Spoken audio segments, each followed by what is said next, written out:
مرحبا. يا ريت بتسمعوني للاخر. من يومين حطيت بوست عن زباله صار في عليه كتير تفاعل.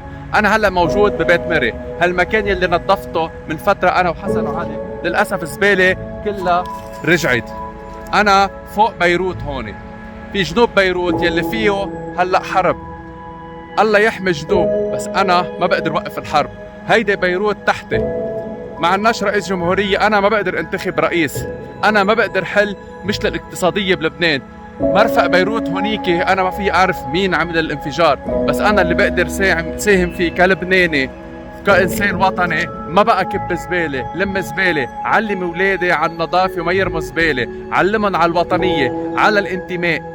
يا ريت يا ريت يا ريت كل شخص ببيته يعطي توعية لأولاده، بالمدارس يعطوا توعية لهالتلاميذ كلها تيحبوا لبنان، يكون عندهم وطنية، ما بقى يكبوا زبالة. اشياء نحن بنقدر نساعد فيها، ما نحن كلنا اولاد هالوطن، اخوة، ايد بايدك، ولبنان اجمل وانظف. حبك يا لبنان، انتو حبوه وحبوا بعضكم. 120 كيلومتر من هون اقصى جنوب، 120 كيلومتر هون اقصى الشمال. يا ريت يكون شعارنا ازرع ولا تقطع. نزرع لبنان، كل لبنان يصير اخضر. في احلى منا؟